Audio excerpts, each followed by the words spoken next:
शान्तं शरणं गच्छामि। पाणातिपाता वेरमणि सिक्खापदं समादयामि। सिक्खापदं समादयामि। कामेषु मिच्छाचारा वेरमणि कामेषु मिच्छाचारा वेरमणि सिक्खापदं समादयामि। सिक्खापदं समादयामि। मुसावादा वेरमणि मुसावादा वेरमणि सिक्खापदं समादयामि। सिक्खापदं समादयामि। सूरामेरय मज्जपमादठाणा वेरमणि सूरामेरय मज्जपमादठाणा वेरमणि सिक्खापदं समादयामि। सिक्खापदं समादयामि। सप्पपापस्य करणं सप्पपापस्य करणं कुशलस्य उपसम्पदा कुशलस्य सचितपर्योदपणं सचितपर्योदपणम् एतन्भूतानि शासनम् एतन्भूतानि शासनम् साधु साधु साधु साधु साधु साधु। જય ભીમના મુદ્દે મારું નામ ચંદ્રની સજયભાઈ છે. હું ધોરણ 6 માં અભ્યાસ કરું છું. આજે હું તમને વીરબેગમાં વિશે કહીશ. हमारे घर में हानि और पीछे झाड़ू छुटाने की आजादी देने वाले वीरबेग को सत नमन. कभी प्रश्न કર્યો છે કે છઠના દિવસે રાંધવાનું શું કામ, સાતમના દિવસે ઠંડુ શું કામ ખાવાનું, આઠમના દિવસે મેળો ઉજવણી શાની.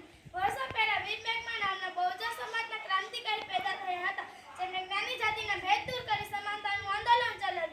જેના વિરોધ મનુવાદીએ સહસ્ત્ર તળાવમાં પાણી લાવવા 32 પૂર બલિ આપવાનું ષડયંત્ર કર્યું. ત્યારે બહુજન સમાજના લોકોની પરાકાષ્ઠા હતી.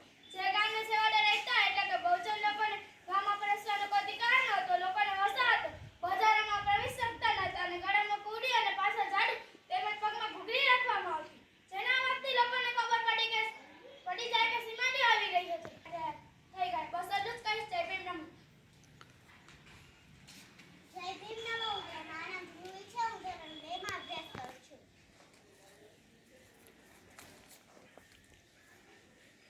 जय भीम नमो बुद्धाय। नमन करें हम सावित्रीबाई को जिसने नारी शिक्षा की अलग जगाई, अज्ञानता का अंधकार दूर कर उसने ज्ञान की ज्योति जलाई। शिक्षा पाकर सबको समझाया कितनी जरूर होती है पढ़ाई। रूढ़िवाद परंपराओं को तोड़कर उनके खिलाफ आवाज उठे। देश के लिए अच्छे काम करके वह महान समाज सेविका कहलाए। स्त्री अधिकारों के लिए लड़ना सिखाया और क्रांति ज्योति माता सावित्रीबाई फुले कहलाए। आज હું તમને એવી સ્ત્રી વિશે જણાવવા જઈ રહી છું જેને જ્ઞાનની દેવી અને રાષ્ટ્રમાતા કહેવામાં આવે ને તે કંઈ ખોટું નથી. આજના સમયમાં જ્ઞાનની દેવી સરસ્વતીને માનવામાં આવે છે, પણ તે સરાસર ખોટું છે. જો કોઈને જ્ઞાનની દેવીનું બિરુદ મળ્યું છે તે માતા સાવિત્રીબાઈ ફુલે છે. માતા સાવિત્રીબાઈ ફુલેનો જન્મ 3 જાન્યુઆરી 1831ના રોજ મહારાષ્ટ્રમાં એક શુદ્ધ ગણાતી માળી જાતિમાં થયો હતો. તેમની માતાનું નામ લક્ષ્મીકા જો कहलाती. कन्याओं की शिक्षा के लिए समाज से भी लड़ जाती. તેમણે જ્યોતિબા ફુલે સાથે મળીને 1848ના પુણેના એક ભીડવાડામાં પ્રથમ મહિલા શાળાની સ્થાપના કરી. પ્રથમ પહેલી ભારતીય કન્યા શાળાની સ્થાપના કરી. તેમણે મતિ અને લિંગના આધાર પર લોકો સાથે થતા અનુચિત વ્યવહાર અને ભેદને સમાપ્ત કરવાનું કાર્ય કર્યું હતું. તે છતાં પણ તેમના સમાજમાંથી બહિષ્કાર કરી દેવામાં આવ્યા. પરંતુ નિરાશ સાવિત્રીબાઈ ફુલે હાર માન્યા વિના દીકરીઓનો અભ્યાસ કરાવવા જતા હતા. તેઓ જ્યારે દીકરીઓનો અભ્યાસ કરાવવા જતા ત્યારે સમાજના લોકો તેના પર કાદવ, કીચડ, છાણ વગેરે જેવો મારો કરતા અને શબ્દો પણ કહેતા હતા. ત્યારે તેઓ નિરાશ થઈને જ્યોતિબા ફુલેને કહેતા હતા. ત્યારે જ્યોતિબા ફુલે માતા સાવિત્રીબાઈ ફુલેને સમજાવતા કહેતા કે હજી તો આ સમાજ આપણે ઘણા આગળ લઈને જવાનું છે. હજી તો આ સમાજ આપણે શિક્ષિત વર્ગ બનાવવાનો છે. તો માતાશ્રી તો કેમ ચાલશે? ત્યારબાદ તેઓ ફરીથી દીકરીઓનો અભ્યાસ કરાવવા જતા હતા. તેઓ જ્યારે દીકરીઓનો અભ્યાસ કરાવવા જતા ત્યારે તેઓ તેમના બેગમાં એક વધારાની સાડી પણ લઈને જતા હતા. ત્યાં જઈને ખરાબ થયેલી સાડી ધોઈ સૂકવી સાડી પહેરી દીકરીઓનો અભ્યાસ કરાવતા હતા. कब तक क्यों चूल्हे चौके में बसे रहोगे? अब तो थोड़ा आगे बढ़ो, शिक्षित बनो और संघर्ष करो. ભારતના પ્રથમ મહિલા શિક્ષિકા બન્યા. બસ એટલું જ કહીશ. જય ભીમ, નમો બુદ્ધાય. માનવ આયોજન છે હું તો બેવા કરું છું. જય ભીમ નમો બુદ્ધાય. મારું નામ ત્રિષા છે હું ધોરણ 4 માં અભ્યાસ કરું છું.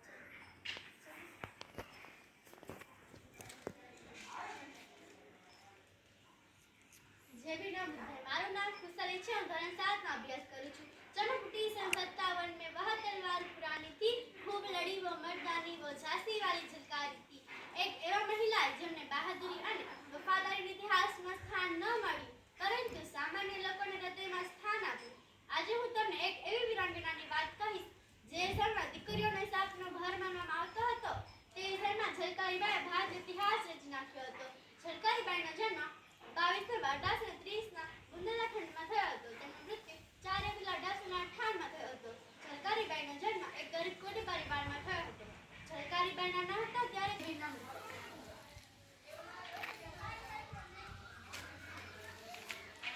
જય ભીમ નમો બુદ્ધાય. આજે હું તમને ત્યાગ, વ્યસન અને કરુણાની મૂર્તિ માતા રમાબાઈ વિશે થોડું જણાવીશ.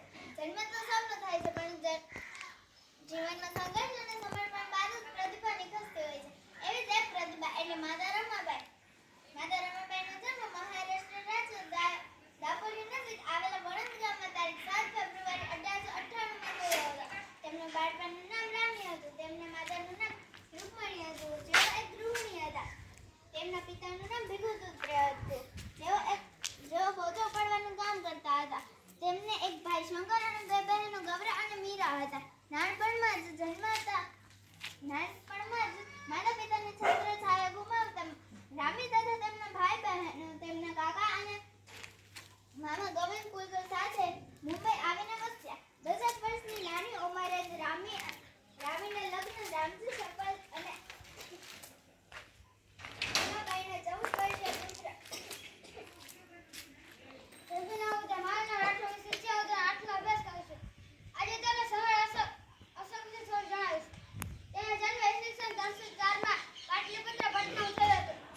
ભાઈ બેન ના ઉતાર.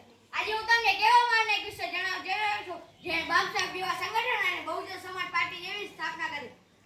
દેવામાન્ય કાશીરામ સાહેબ જન્મ 15 માર્ચ 1935 ના રોજ પંજાબના રવરાપુર ગામમાં થયો હતો. તેનું મૃત્યુ 9 ઓક્ટોબર 2006 નવી દિલ્હીમાં થયો હતો. તેઓ ભારતીય રાજનીતિક અને સમાજ સુધારક હતા. તેઓએ દલિતો પછાતો અને લઘુમતીઓને રાજકીયકરણ માટે આજીવન સંઘર્ષ કર્યો. તેઓએ ગીતાથી બંધાયેલ ઉત્તર પ્રદેશ રાજ્ય એવી ફરકાવ્યો કે ત્યાંના માણસો ચોંકી ગયા અને જોયું કે એક દલિત અને સામાન્ય માણસ પોતાના બળ ઉપર કેટલું કરી શકે છે. ડોક્ટર બાબાસાહેબ આંબેડકર હે બેન નમો ઉદય. આજે હું તમને રોહિત વેમુલા વિશે કહીશ. રોહિત વેમુલાનો જન્મ 30 જાન્યુઆરી 1989 હૈદરાબાદ તેલંગાણામાં થયો હતો.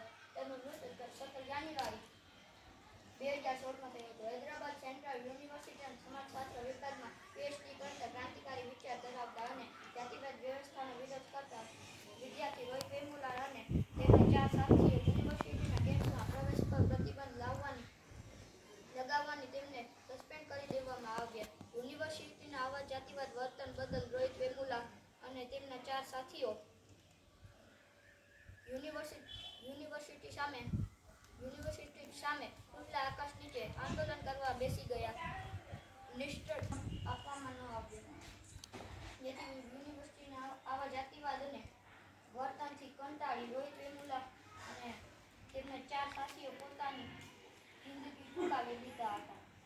આ તેમની આત્મહત્યા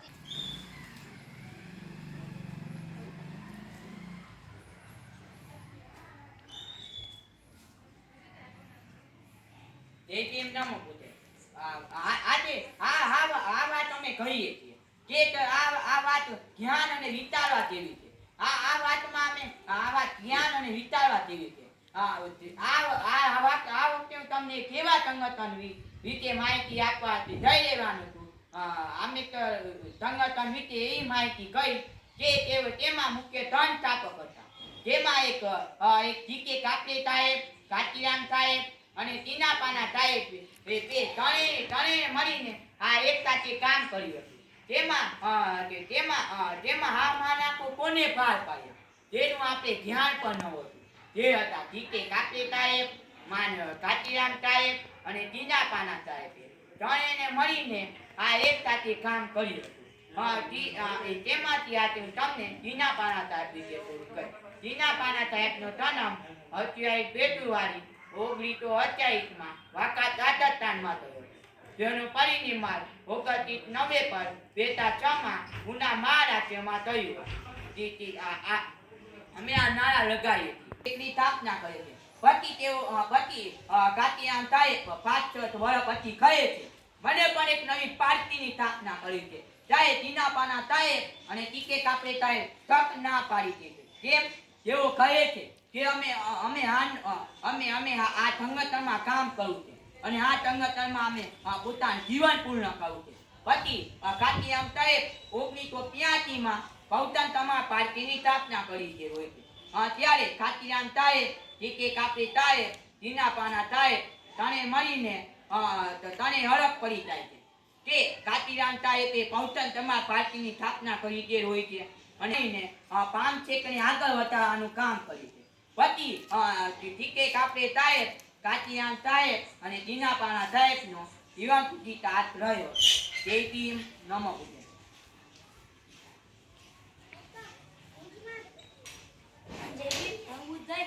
अगर आप वही करते रहेंगे जो करते आए हैं तो आपको वही मिलता रहेगा जो मिलता आया है. अगर आपको वो पाना है जो आज तक नहीं मिला तो आपको वो करना पड़ेगा जो आज तक नहीं किया. SSDA એટલે કે એવું સંગઠન કે જેમાં કોઈ ફંડ ફાળા લેવામાં આવતા નથી. આ સંગઠનની સ્થાપના 2006માં રાજકોટ જિલ્લામાં 50 સૈનિકોથી થઈ હતી અને હાલમાં હજારોની સંખ્યામાં સૈનિકો ઊભા કરેલ છે. જ્યારે બરબાદી સામે લઈ આવ્યા